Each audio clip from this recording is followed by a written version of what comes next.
Le paresseux est plus dangereux qu'un pauvre. Parce que le paresseux, c'est celui qui ne sait rien faire, parce qu'il ne veut rien faire, parce qu'il est incapable de faire quelque chose. C'est un homme qui ne fait rien, qui regarde seulement les gens passer. C'est un homme qui ne fait rien, qui se contente à s'asseoir à la maison. Fais attention aux paresseux. Mais la pauvreté ne fait pas peur à une femme équilibrée, parce qu'elle est capable de prendre une vision qui est informe et vide. Elle travaille la vision, et dans la vision informe, la lumière arrive.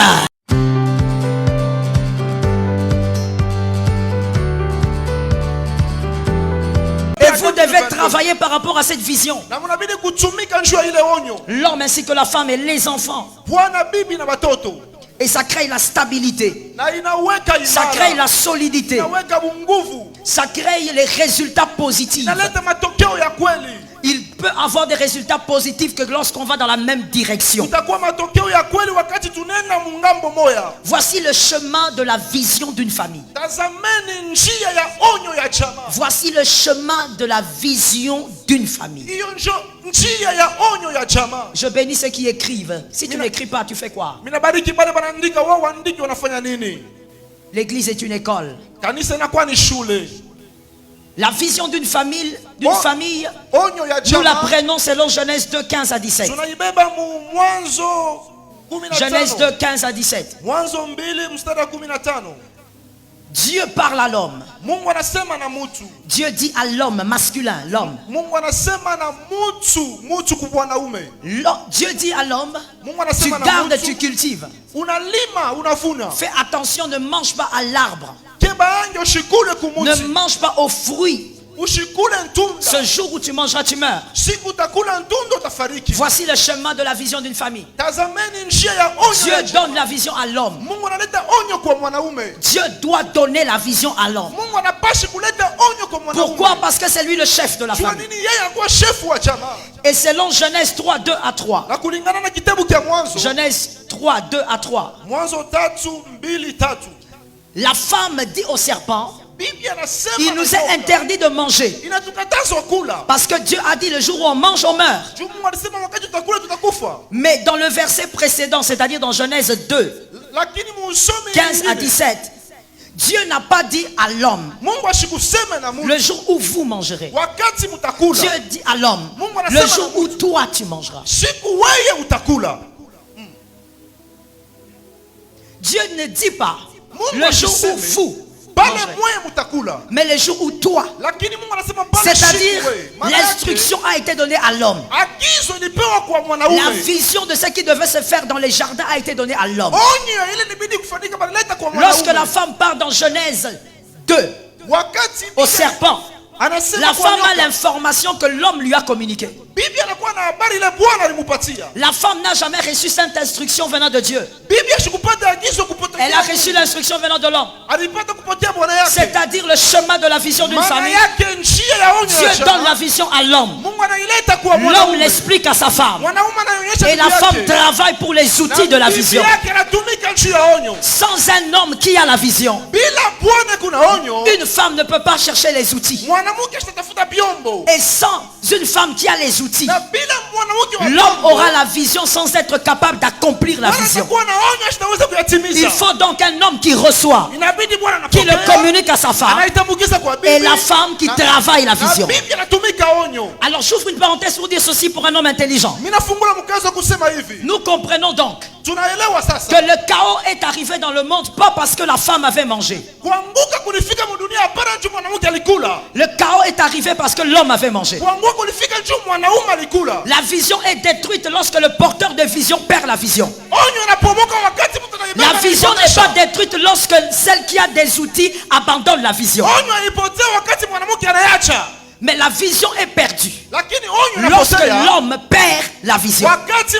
Et lorsque Adam a mangé, il a donc perdu la vision. Je dis à un homme, tu dois avoir la vision de ta famille. Et tu dois avoir une femme capable de travailler la vision que Dieu t'a donnée. Tu n'es pas en train de fabriquer une vision. Tu es en train de recevoir quelque chose qui vient de Dieu et tu communiques. Parce que toute famille Dieu a un plan pour toute famille. Avant que tu ne rencontres cette femme, Dieu avait déjà un plan. Un homme doit être capable de prier, dire à Dieu, donne-moi la vision de cette famille. Et il transmet la vision à sa femme. Voilà pourquoi je dis à un homme, surtout célibataire, fais attention à qui tu vas épouser. Épouse une femme intelligente, capable de prendre la vision et de travailler la vision jusqu'à mener à l'accomplissement. J'étais en train de dire à un homme, fais attention, épouse une femme intelligente. N'épouse pas une femme qui a seulement l'ambition d'avoir une alliance au doigt. Donne-moi un amen que je te parle. Amen. Donne-moi un amen que je te parle. N'épouse pas seulement une femme qui a l'ambition d'avoir une alliance au doigt. Une femme qui veut se marier pour avoir une maison. Une femme qui veut se marier pour avoir un mari. Une femme qui veut se marier pour avoir des enfants. Épouse une femme capable de rendre la vision, qui est informe et vide. Travaille la vision. La vision a la lumière. La lumière arrive parce qu'il y a une femme qui est capable de travailler, même celle qui est informe et vide. Alors je dis à un homme ici, surtout les célibataires, fais attention à la femme qui a peur de la pauvreté. Fais attention à la femme qui a peur de la pauvreté. Une véritable femme convertie, transformée, n'a pas peur de la pauvreté. Elle a peur, laisse-moi finir. Laisse-moi finir. Une femme convertie, transformée, équilibrée, elle n'a pas peur de la pauvreté, elle a peur du paresseux. Elle n'a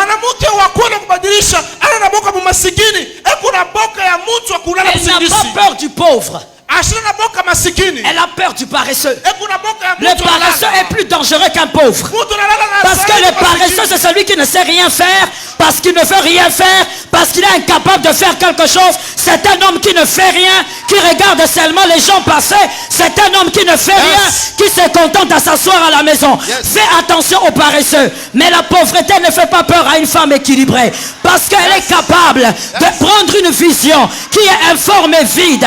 Elle travaille la vision, et dans la vision informe, la lumière arrive. Laisse-moi parler.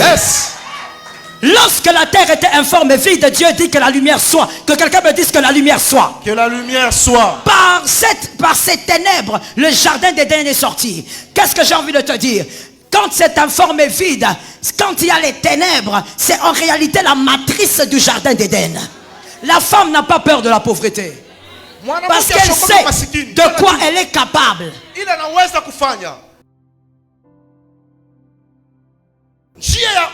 L'homme doit avoir une vision. Lorsqu'il y a ce schéma respecté, l'homme transmet la vision à la femme. La femme commence à préparer ça. Elle cherche les outils pour l'accomplissement. La famille devient premièrement puissante. Que quelqu'un me dise puissante. Puissance. Dis-le-moi avec force, mon frère. C'est la soirée de puissance. Dis-moi puissance. Puissance. La famille devient aussi capable de produire des résultats positifs. Et la famille devient stable. Parce que la famille sait là où elle va. L'homme n'a pas une vision différente de la femme. Ils ont tous deux une seule vision et ils travaillent dessus. Pas ensemble pour atteindre les mêmes objectifs, on fragilise la famille.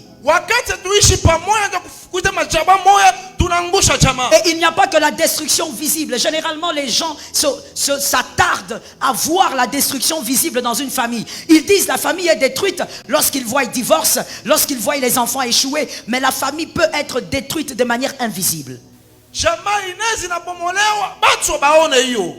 La famille peut être détruite alors que tout le monde ne voit pas. Tout le monde acclame, mais en réalité à l'intérieur il n'y a plus rien. Que Dieu t'épargne cette famille-là. Amen. Que Dieu t'éloigne de cette famille. Que Dieu t'éloigne, je disais, de cette famille. Genèse 3:6. Genèse 3:6. La Bible dit, cette lecture je vais la faire. La femme vit que l'arbre était bon à manger, agréable à la vue, et qu'il était précieux pour ouvrir l'intelligence. Elle prit de son fruit et elle en mangea. Elle en donna aussi à son mari qui était auprès d'elle, et il en mangea. Amen. Amen. Amen. Amen. La chute est arrivée dans le couple pour deux grandes raisons. La première raison, c'est que l'homme avait la vision de préserver les instructions de Dieu.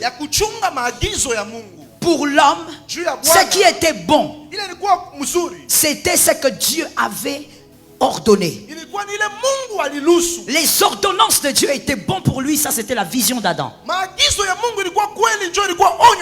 Mais la vision de Ève, c'était que le fruit ouvrait l'intelligence. L'arbre était bon. Il y avait deux visions là-dedans. Dans un couple, il y avait deux visions. L'un qui croyait qu'il fallait rester avec Dieu, et l'autre qui était focalisé sur le fait que l'arbre était intéressant. Et ce qui est merveilleux dans ce verset, c'est que la Bible dit que Ève mange le fruit, elle voit que c'est bon, elle voit que c'est précieux pour ouvrir l'intelligence, elle mange le fruit. Mais elle donne à son mari.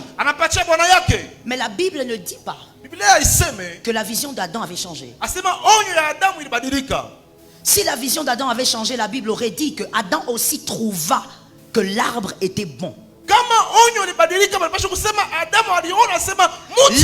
donc, Adam a mangé sans changer de vision.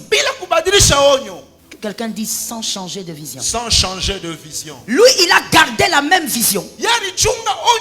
Mais c'est autre chose qui l'a poussé à manger. Que quelqu'un lève la main droite et dise ça ne m'arrivera pas. Ça ne m'arrivera pas. Que quelqu'un qui a plus de courage dise ça ne m'arrivera pas. Ça ne m'arrivera pas. Et donc voici le problème ici. Voici pourquoi aujourd'hui nous souffrons face au péché. Voici pourquoi aujourd'hui nous sommes dans le chaos et il y a la mort qui nous est imposée comme la condamnation. Parce que Adam a mangé, mais sans changer de vision. Pourquoi? Voilà maintenant. Et ça aussi il faut écrire. Pourquoi?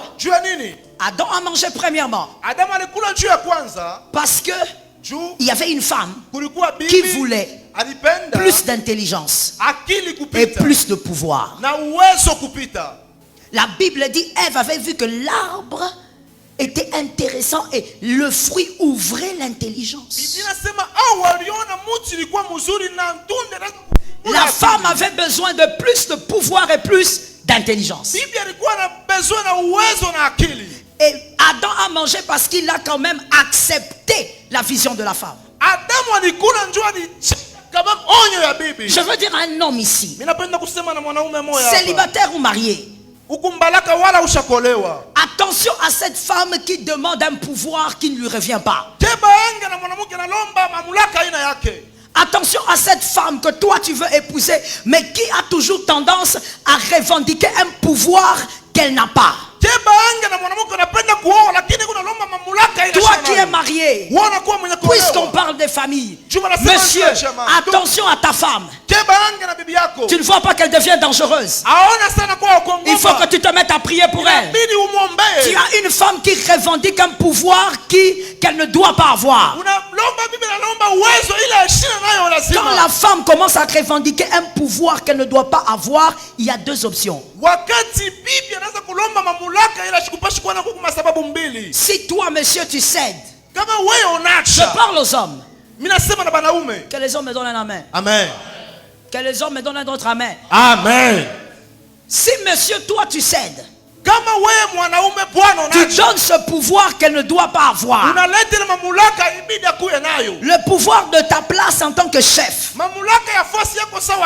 Tu dois savoir qu'elle se trouvera un autre chef.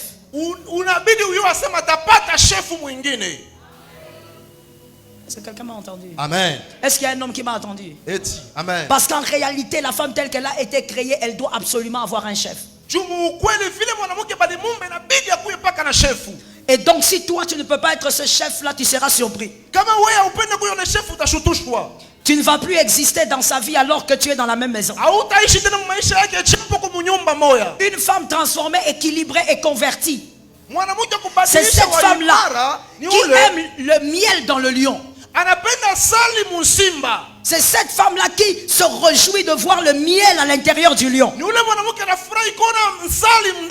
Les lecteurs de la Bible sont venus, ils ne sont pas venus ce soir. Amen. Ils sont venus. Les lecteurs de la Bible sont venus. Ce que je suis en train de dire, c'est dans Juge 14, 8. La femme équilibrée est celle qui aime le miel dans les lions. C'est-à-dire, elle aime l'autorité. L'autorité de son mari. En même temps, dans cette autorité, il y a la douceur. Toi qui ne connais pas ce verset, parce que je vois qu'il y a des gens qui me regardent bizarrement, on dirait que tu ne connais pas le verset. Il s'agit de Samson. Il a tué le lion. Après quelques jours, il est revenu. Il a vu que dans la gueule du lion, il y avait le miel. Et donc du lion est sorti le miel. Une femme équilibrée aime le lion qui a le miel.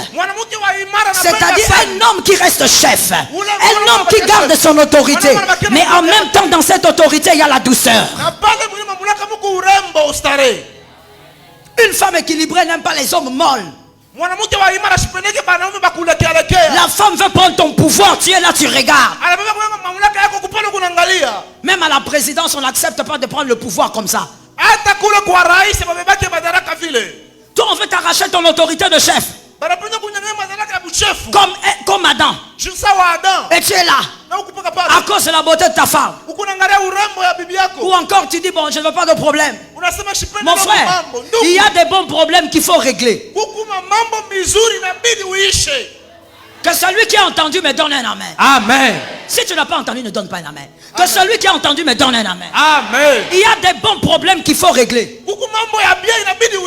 Si tu constates que ta femme est en train de prendre ta place, il faut les régler parce que ça va détruire l'avenir de ta famille. Ça va détruire l'avenir de tes enfants. Ça va détruire l'avenir de tous ceux qui sortiront de toi. Tu dois dire à ta femme, mets-toi là. Je crois qu'il y a un esprit qui commence à entrer chez toi. Je vais prier pour toi. Mais tu ne peux pas prendre le pouvoir. Parce que quand la femme prend le pouvoir de l'homme, le jardin d'Éden, on chasse le couple. Inabidi uoneshe Biblia asema ikala pale. Mishipenda bebe uwezo. Njoo kama Biblia inabeba uwezo ya mwanaume barafukusha ndoa tu vas perdre ton jardin d'Éden. Utapotesha bustani ya Edeni yako. Le jardin d'Éden c'est ta famille. Bustani ya Edeni ni jamaa yako. Ne perds pas ton jardin. Usipoteshe bustani yako. Toi tu n'es pas Adam. Wewe hauna Adamu. Ne perds pas ce que Dieu t'a donné. Usipoteshe le Mungu alikupa. Non seulement tu l'as, mais l'Éternel va l'arroser. Tu vas vivre les mystères dedans. Hapa tukuna Mungu atamimia mai utaishi siri mule. Dieu ne t'a pas donné une famille pour que tu regrettes. Dieu ne t'a pas donné une famille pour que tu pleures tous les jours. Dieu t'a donné une famille pour que tu témoignes la grandeur de Dieu. Je suis d'accord avec toi. Amen. Dieu t'a donné une famille pour que tu dises il y a un Dieu ici. Pour que tu vois la gloire de Dieu par ta famille. Tu ne dois pas rater. Amen. Est-ce que quelqu'un m'entend? Amen. Monsieur le célibataire, que les hommes célibataires me donnent des amens en désordre. Toi, tu n'es pas encore marié à une fille, elle réclame déjà ton autorité. À chaque fois que toi tu parles, elle veut toujours être au-dessus. À chaque fois que tu décides, elle brise tout ce que tu décides. Mais c'est cette fille-là que tu veux parler. Je te pose la question maintenant, ici, maintenant et tout de suite. Qui t'a envoûté? Wewe unapenda kuoa lakini ule bibi kuna kulomba madaraka unamwonyesha fanya hivi anakataa. Mimi nakuswali nani anakuloga? Qui t'a ensorcelé? Nani anakuloga? Qui t'a dit que le mariage c'est forcé? Nani alisema ndoa ni kukasisha? Si cette fille-là veut t'arracher ton autorité, change un peu de cap. Kama ule bibi anapenda kunyang'anya madaraka yako mbadilishe. Mwache. Où sont les frères même qui m'entendent? Vous ne savez pas ce que je vous dis si on ne n'enseigne pas ça à l'université. Tu es doublement gracié. Amen. Toi tu as une fille comme ça que tu tiens à la main et qui ne respecte jamais tout ce que tu dis alors que vous êtes encore fiancés. Et tu oses venir chez le pasteur. Pasteur, elle est capricieuse, vraiment, aidez-nous. Mon frère, ton pasteur est gentil, moi je te chasse. Je te chasse. Parce que je comprends que tu n'as même pas la capacité de te marier, monsieur. Un homme qui veut se marier doit être responsable. Tu dois connaître ta position dans une famille. Je veux parler pour les hommes intelligents. Yes. Et pour les femmes intelligentes. Amen. Un homme qui veut se marier, une femme qui doit se marier doit connaître sa position dans la famille qu'il veut créer. Si tu ne connais pas la position que tu vas occuper dans la future famille que tu vas créer, tu n'es pas encore prêt pour le mariage. L'ordre de Dieu. L'homme est le chef. Dans la famille, je dis. Et la femme, elle est celle qui récolte les éléments pour l'accomplissement de la vision. C'est elle qui a les outils. C'est elle qui sait quoi avoir pour faire marcher les choses. C'est pourquoi le commun de mortels a dit derrière un grand homme il y a une grande femme. Même le monde a compris. Mais toi tu es enfant de Dieu, tu ne comprends pas. Monsieur célibataire, fais attention. Adam a chuté parce qu'il y a une femme qui a réclamé le pouvoir. La deuxième raison pour laquelle Adam a chuté ce jour-là, c'est parce que il avait commis l'erreur d'adhérer à la vision de sa femme. La femme a vu que c'était bon. Lui n'a pas la vision là, mais il a quand même adhéré. Il a quand même mangé. Que quelqu'un lève sa main droite et dise j'écoute ces choses. Sois un peu rapide, dis-moi j'écoute ces choses. Écoute mon frère. Écoute ma soeur. Toi qui es marié, écoute-moi bien. Une femme peut avoir un plus grand salaire que son mari. Une femme peut avoir plusieurs maisons par rapport à son mari. Une femme peut avoir plus de diplômes que son mari. Une femme peut avoir même plus de force, de sagesse que son mari. Une femme peut même se convertir avant son mari. Comme on nous l'a dit hier. Une femme peut même amener son mari à la conversion. Mais une femme dans la famille ne doit pas être la visionnaire. Amen. Si la femme devient visionnaire, l'homme devient qui? Amen. Non, ils n'ont pas dit amen parce qu'ils n'ont pas compris. Hein. C'est tout. Il ne faut pas dire à leur place. Hein. Si la femme devient la visionnaire, je dis dans la famille, dans la société, elle peut même être PDG, directrice. Ça c'est autre chose. Nous parlons de la famille qui a été instituée par Dieu. Si elle devient visionnaire, l'homme devient qui? Parce que écoute maintenant, le calcul est simple à faire. Et les hommes intelligents et les femmes intelligentes vont comprendre ça simplement. Si la femme qui doit avoir les outils de la vision devient visionnaire, l'homme qui n'a pas les outils de la vision, il devient. Puisqu'il n'a pas les outils, il n'a pas été créé pour avoir les outils pour accomplir la vision. Maintenant, qu'est-ce qu'il va devenir dans le foyer? C'est là où vous verrez certaines familles. Tous les enfants savent que quand il y a un problème à la maison, il faut voir maman. Je suis contente parce que j'ai vu quelques dames hocher la tête. Elles savent de quoi je parle. Il y a même des gens ici qui ont grandi comme ça. Je sais de quoi je parle. Je n'ai pas besoin de dire lever la main, je sais. Il y a des gens ici qui ont grandi comme ça. Dans la maison, papa est vivant. Mais quand il y a des problèmes, les enfants savent qu'il faut demander à maman. Quand il faut payer les frais, ils vont chez maman. Quand il y a un problème même dans la maison, il y a peut-être, je sais pas, quelque chose à brûler, ils vont chez maman. Papa est resté comme seulement, il est resté comme un pantin. Tu connais le pantin? Papa est resté comme ça. Il est resté comme le mannequin qu'on met dans les shops. Il est debout comme ça dans la maison, il fait rien. Il a déjà perdu le pouvoir. Il a adhéré à une vision. En réalité, il ne doit pas adhérer. C'est à la femme d'adhérer à une vision. Quand vous inversez les choses, vous commencez à faire les choses selon le siècle présent, contre la parole de Dieu, vous allez forcément échouer. Est-ce que quelqu'un m'entend? Amen. Comme laisse-moi le dire quand même, j'ouvre la parenthèse. Par rapport aux choses qu'il ne faut pas faire selon le siècle présent. Ça, on a oublié de le dire. Mais dans le monde d'aujourd'hui, il faut le dire, même si c'est dans une église. La famille, c'est papa, maman et les enfants. Donne-moi un amen que je parle. Amen. La famille, c'est papa, maman et les enfants. La famille, c'est pas deux papas. La famille, c'est pas deux mamans.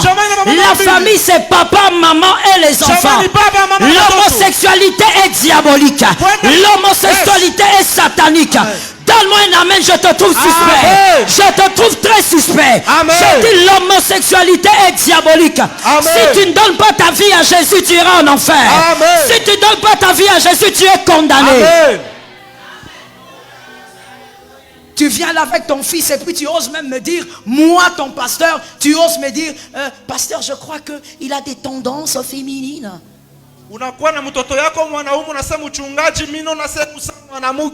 Toi tu crois que Dieu se trompe? Avant même que tu ne puisses être avec ton mari, avec ta femme, Dieu savait quel type d'esprit il allait envoyer sur la terre. Je déclare au nom de Jésus, Amen, dans tes entrailles, Amen, qu'on ne voie pas des homosexuels se produire. Amen. Qu'on ne voie pas des lesbiennes se produire. Amen. Au nom de Jésus, que Dieu épargne ta famille. J'ai pitié de toi, je suis en train de parler. Que Jésus épargne ta famille. Que ça n'arrive pas au nom de Jésus. Si c'est déjà arrivé, je déclare au nom de Jésus que l'onction brise le joug. Que l'onction brise le joug. Que l'onction détruise le joug. Lève ta main droite que je te dis ceci. Répète ces paroles. Dans ma famille, il y a des choses qui n'arriveront jamais. Il y a des choses qui n'arriveront jamais. C'est ta foi. Il y a des choses qu'il ne faut pas accepter. Il ne faut pas dire, voilà, ça arrive à tout le monde. Il y a des choses qui ne doivent jamais arriver chez toi. Ça ne doit pas t'atteindre. Comme je vois le siècle présent pourri. Une femme mariée avec son mari et puis son mari qui se réveille un matin, il est devenu une femme. Et l'homme qui dit à sa femme, je suis devenu une femme. J'ai envie d'être une femme. Maintenant on fait comment avec toi? Mon frère, gloire à Dieu que moi j'ai épousé un homme. Ne sois pas jaloux, donne-moi un amen. Amen. Gloire à Dieu que moi j'ai épousé un vrai homme. Parce que quelqu'un comme ça là, je t'envoie les chiens. Parce que je ne vois pas quoi faire avec toi. Tu te réveilles le matin, tu me dis tu es devenue une femme. Oh non, j'ai toujours senti des penchants féminines. Moi là, acheter à mon fils de toute manière, il n'a même plus l'âge de ça. Mais je ne pouvais même, quand il était tout petit, je ne pouvais même pas l'acheter un robot rose.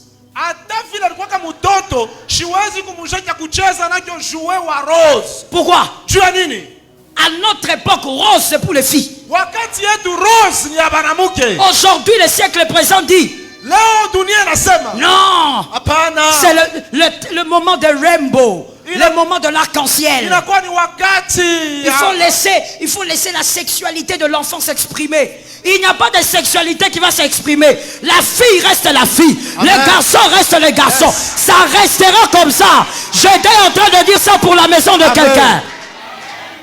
Que ça reste comme ça chez toi. Que le diable ne passe pas. Je sens une colère sainte. Je prophétise que le diable n'entre pas chez toi. Qu'il n'entre pas dans ta maison. Qu'il ne s'installe pas dans ta maison. Il n'y a pas de place pour le diable. Amen. Il n'y a pas de place pour le diable. Ta famille doit vivre la stabilité. Et les visions doivent être respectées. On n'adhère pas à la vision de la femme dans la famille. Elle peut avoir des idées. Ça fait justement partie des outils qui amènent l'accomplissement. Les idées de la femme.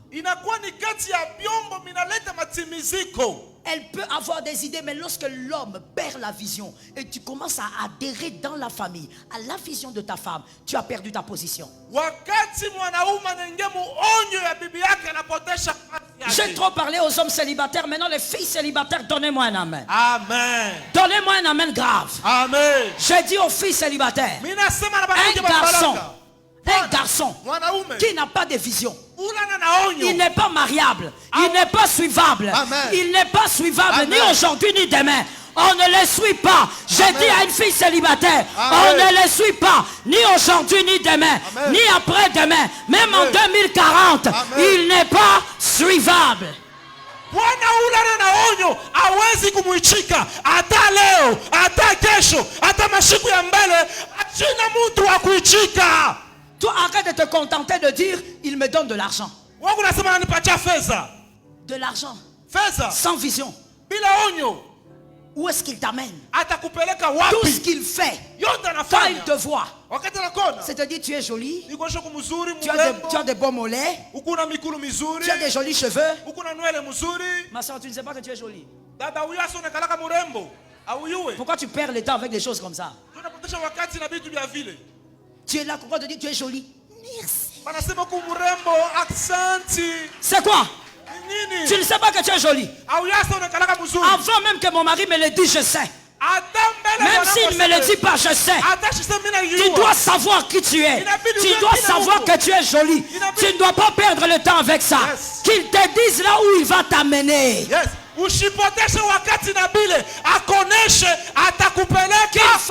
Qu'une fille célibataire me lève sa main droite et elle dise que l'Éternel me fasse grâce. Que l'Éternel me fasse grâce. Il t'amène où? Un homme ne doit pas seulement être un bon dragueur. Je suis toujours les célibataires filles. Amen. Un homme ne doit pas seulement être un bon dragueur. Parce que, ouvrons une parenthèse, un homme doit être un dragueur. Voilà.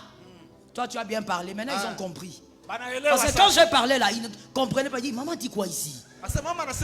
C'est ça, en fait, le sens. Un homme, quand il veut aimer une femme, il doit savoir parler.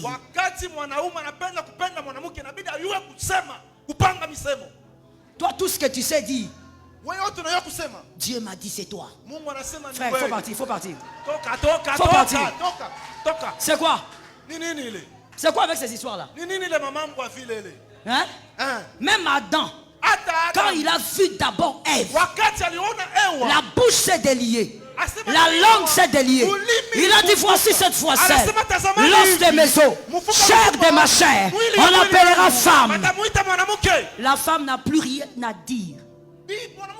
La femme était KO.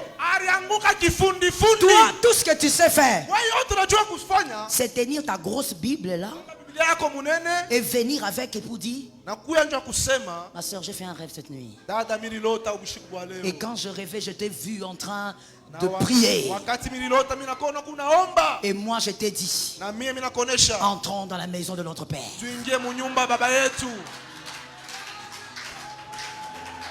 Mon frère, quand tu crois que le mariage sur la terre là, c'est pour que on puisse... Non, mon frère, il ne s'agit pas du ciel, il s'agit du mariage. Le salut là, il est individuel. Le mariage, c'est à deux.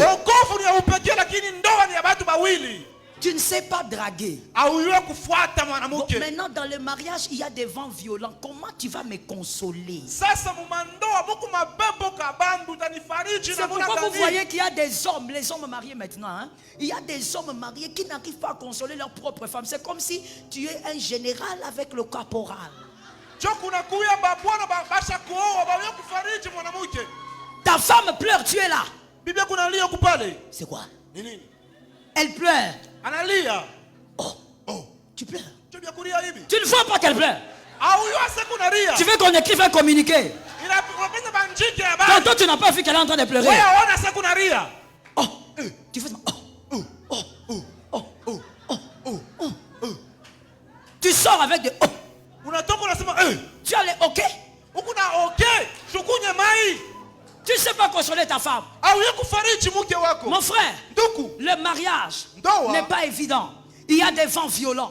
Il faut que vous soyez capables de vous soutenir l'un et l'autre. Si toi tu ne sais pas parler à une femme, tu es un homme.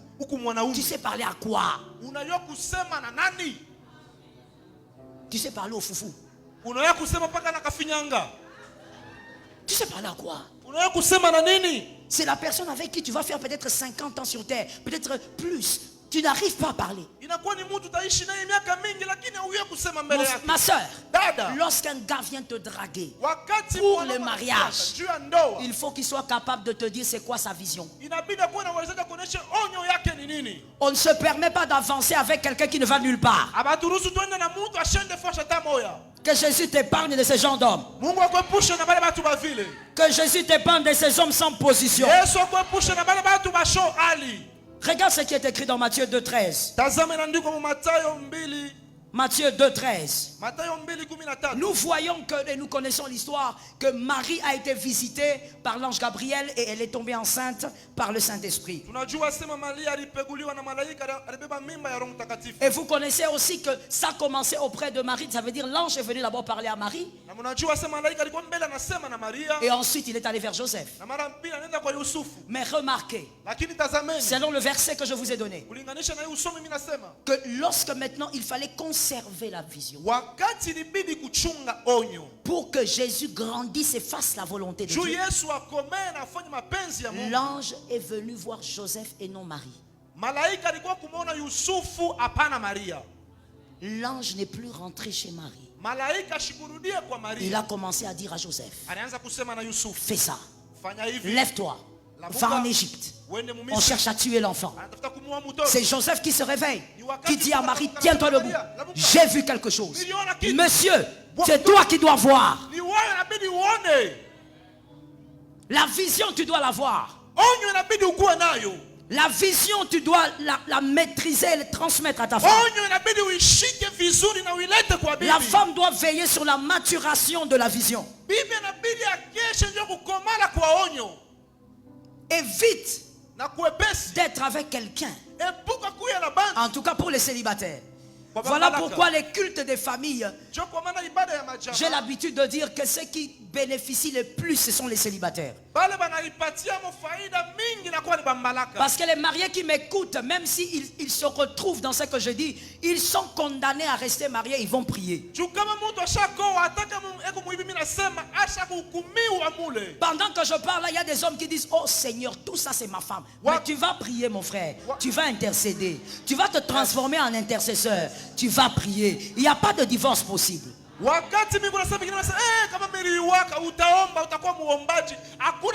que tu écoutes, madame, tu dis, oh mon Dieu, ça c'est mon mari. Oui. Maintenant tu vas te transformer. Tu vas devenir l'intercesseuse fidèle de la famille jusqu'à ce que ton mari va changer. Mais les célibataires, vous avez encore le choix. Vous avez encore le temps de choisir. Choisissez bien au nom de Jésus. Ne commets pas d'erreur. Et donc il faut être avec quelqu'un qui va quelque part et vous mettre ensemble pour y travailler. On ne force pas une femme d'adhérer à une vision. Tu risques de commettre une très grave erreur. On ne force pas. On ne force pas le lion à nager comme un poisson.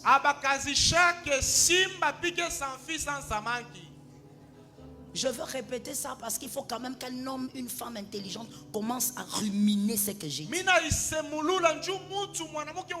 Tout ne doit pas s'expliquer dans le culte. Il y a des choses que tu dois entendre par le Saint-Esprit.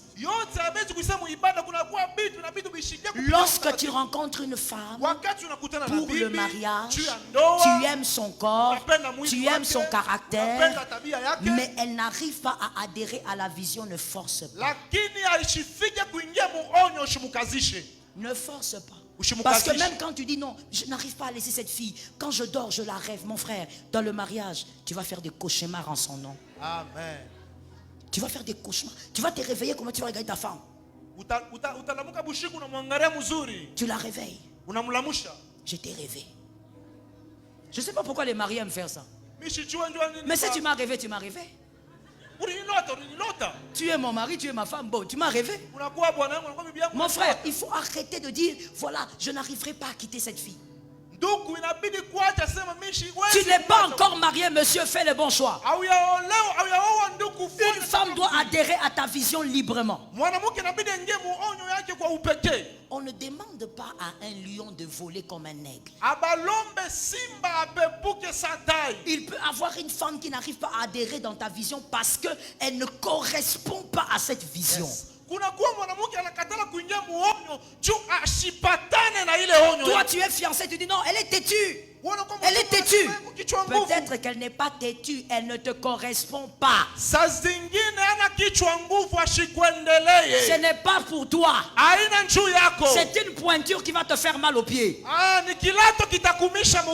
Tu n'as pas besoin d'être avec elle, va chercher ta pointure. Voilà pourquoi un célibataire, homme, femme, doit prier avant de se marier. Si tu es un aigle, épouse un aigle. Si tu es un coq, épouse une poule. Il ne faut pas faire l'inverse. Je veux rester au niveau de l'aigle. Et je vais aussi parler aux aigles qui sont dans la salle. Les aigles vont m'entendre. Parce que je ne veux pas tout expliquer. Quand tu es un aigle, tu regardes la poule. Tu risques de croire que vous êtes pareil. Parce que vous avez des plumes. Parce que vous avez des ailes. Non. On peut avoir des ailes. On peut avoir des plumes. On peut même avoir la même couleur. Mais on n'est pas pareil. Toi tu es poule. Moi je suis aigle. La différence sera toujours visible. On ne se mélange pas parce qu'on se ressemble. On se mélange parce qu'on est de la même espèce. Je répète ça pour un homme intelligent. On ne se mélange pas parce qu'on se ressemble. L'hibou ressemble à la chouette.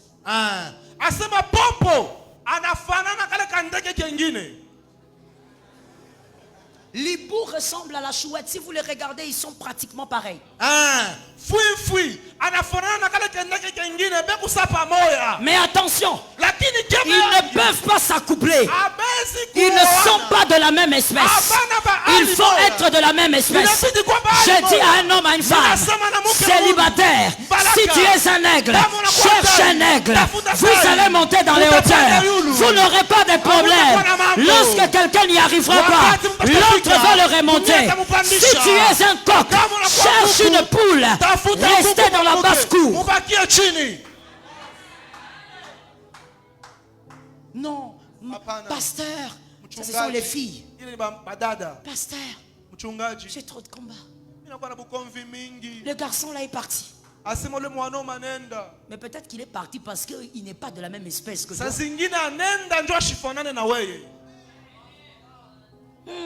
Est-ce que je peux parler? Merci Saint-Esprit, je peux parler. On peut tous avoir 2 pieds. Marcher. Mais on ne va pas au même endroit. C'est pas parce qu'on a 2 pieds qu'on va tous au même endroit. Alors ne te trompe pas en disant une femme c'est une femme. Les hommes aiment cette phrase-là. Surtout les jeunes hommes. Ah, moi je peux aimer toute femme, une femme c'est une femme. Qui t'a dit ça? C'est pourquoi tu es comme ça, regarde. Où est la fiancée? Célibataire jusqu'à aujourd'hui, endurci. Parce que tu n'as pas compris que toutes les femmes ne se ressemblent pas. Tu ne peux pas te marier à n'importe quelle femme. Il y a des femmes qui te correspondent. Tu dois te marier selon ton espèce. Mon frère, attention. Ma soeur, attention. Ensemble dans une famille, pour accomplir une vision, évitons la séparation. Tu ne dois pas divorcer. Tu ne dois pas. Quand je dis tu ne dois pas, c'est-à-dire tu dois refuser que dans ta vie ça arrive. Si toi tu divorces, tu ouvres une porte pour que ton fils aussi divorce. J'ai l'habitude de le dire, je vais te le dire aussi. Le Goliath que tu n'as pas tué va affronter Salomon. Or Salomon ne rencontre pas Goliath. Parce que David a déjà terminé le dossier. Je parle à un David ce soir. Que tu sois homme ou femme, tu es un David. Termine avec Goliath. Termine avec Goliath. Tu ne peux pas divorcer. Tu ne peux pas vivre le divorce. Tu ne peux pas vivre la séparation. Tu vas réussir dans ton foyer. Tu vas avancer selon la vision. Celui qui est d'accord me donne 3 amens. Amen. Tu dois avancer selon la vision et vivre ensemble selon la vision. S'il y a des gens qui ont échoué dans ta famille, ton cas est différent. S'il y a des gens qui ont raté dans ta famille, ton cas est différent. Amen. S'il y a des gens qui n'ont pas été fidèles à leur femme, ton cas est différent. Amen. S'il y a des femmes qui n'ont pas été fidèles à leur mari, ton cas est différent. Amen. S'il y a 3 personnes, mon cas est différent. Mon cas est différent. Mon cas est différent. Tu as bien compté? Compte encore. Tu as été à la maternelle, non? À la maternelle, on a appris à compter. Dis à 3 personnes, mon cas est différent. Mon cas est différent. Mon cas est différent. Mon cas est différent. Tu ne peux pas vivre ce qu'il y a. Tu ne peux pas vivre le chaos. Tu ne vivras pas l'échec. Peut-être qu'il s'agit de toi, mais il ne s'agit pas de celui-là. Tu ne peux pas vivre l'échec. Tu vas réussir. La famille restera unie. Elle sera solide. Elle sera puissante. Que quelqu'un me dise puissante. Que quelqu'un me dise puissante. Ta famille sera puissante. Lève ta main droite et dis-moi. Quoi qu'il arrive, ma famille sera puissante. Quoi qu'il arrive, ma famille sera puissante. Thank you, Jesus. Asante Bwana. Thank you, Jesus. Asante Bwana.